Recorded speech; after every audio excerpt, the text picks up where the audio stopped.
তেখেতৰ অৰিহণা আছে প্ৰথম কথা হ'ল যে মই যিখন মহিলা ৱৰ্ল্ড কাপ 2025 সেই ফাইনেলখনত মই উপস্থিত আছিলোঁ তাত আৰু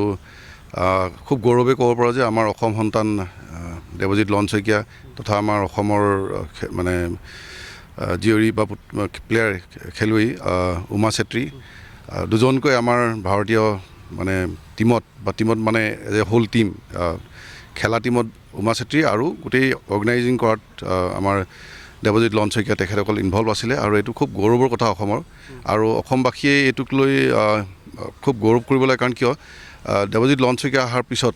যিটো মানে গোটেই ভাৰততে যিটো ক্ৰিকেটৰ এটা নতুন ইতিহাস হ'ল প্ৰথমবাৰৰ বাবে ভাৰতে ৱৰ্ল্ড কাপ জিকিছে ৱমেন্স ৱৰ্ল্ড কাপ সেইটো খুব মানে আজিলৈকে কেতিয়াও হোৱা নাছিলে যদিও ভাৰতে এবাৰ ফাইনেল পাইছিলে কিন্তু বিজয়ী নহ'ল আৰু এইবাৰ প্ৰথমবাৰৰ পৰা জিকিবলৈ সক্ষম হ'ল আৰু লণ্ডাৰ যিটো মানে দেৱজিৎ শইকীয়াৰ যিটো তাতে মই নিজেই দেখিলোঁ যে ICC পৰা আদি কৰি বা ছিনিয়ৰ প্লেয়াৰলৈকে তেখেতক যিটো ৰেচপেক্ট বা তেখেতক যিটো মানে তেখেতৰ যিটো তাত আছে সেইটো দেখি তেখেতক এজ এ প্লেয়াৰ তেওঁ নিজেও এজন প্লেয়াৰ ৰঞ্জিত ট্ৰফিৰ প্লেয়াৰ তো সেই প্লেয়াৰ হিচাপে তেখেতক বহুতখিনি ৰেচপেক্ট কৰে আৰু মই খুব সুখী হ'ল যে অসমৰ এজন মানুহ গৈ কিনে তাত যিটো দবদবনি যিটো মানে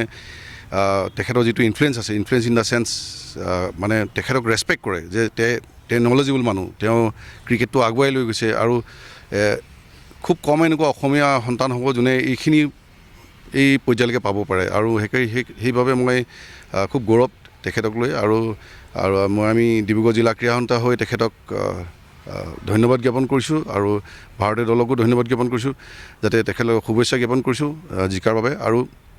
আগন্তুক দিনত আমি অসমে মই 100% 1000% চিয়'ৰ যে দেৱজিৎ লন শইকীয়া ডাঙৰীয়াৰ নেতৃত্বত অসমেও খুব ভাল নাম কমাব ক্ৰিকেটৰ জগতত এতিয়া প্ৰথমবাৰলৈ যিহেতু টেষ্ট মেচো হ'ব বৰ্ষাপাত এতিয়া আমি দেখি চাউথ আফ্ৰিকাৰ লগত যিখন টেষ্ট মেচ হ'বলগীয়া আছে এই ক্ষেত্ৰতো আচলতে তেখেতৰ অৱদান যথেষ্ট আছে তেখেত হোৱাৰ পিছতে টেষ্ট মেচ আহিছে তেখেত জেনেৰেল ছেক্ৰেটাৰী হোৱাৰ পিছতে BCCIত তেখেতে আৰু এইটো নহয় যে তেওঁ জেনেৰেল ছেক্ৰেটাৰী হৈ চিধাই লৈ আহিছে টেষ্ট মেচখন তেওঁ গোটেই ষ্টেডিয়ামটো উইকেট বনোৱাৰ পৰা টেষ্ট মেচৰ ষ্টেণ্ডাৰ্ড অনাৰ পৰা গোটেইখন মানে গোটেইখিনি তেওঁ নেতৃত্বতে হ'ল আৰু তেওঁ যিখিনি কৰিব লাগে উইকেটে হওক বা লাউঞ্জ যিকেইটা পাব্লিক বহিবলৈ লাউঞ্জ হওক বা যিখিনি ষ্টেডিয়ামখন যিটো লাগে এখন টেষ্ট ভেন্যু হ'বলৈ যিখিনি লাগে তেওঁই গোটেইখিনি তেওঁৰ ব্ৰেইন চাইল্ড তেওঁই গোটেইখিনি কৰি মেলি আজি এইখিনি পৰ্যায়ত পাইছে যে মানে অসমৰ ইয়াত টেষ্ট মেচ এখন হ'ব আৰু চাউথ আফ্ৰিকাৰ লগত আৰু ইতিমধ্যে আছাম ক্ৰিকেটেও তাৰ মানে প্ৰিপেৰেশ্যন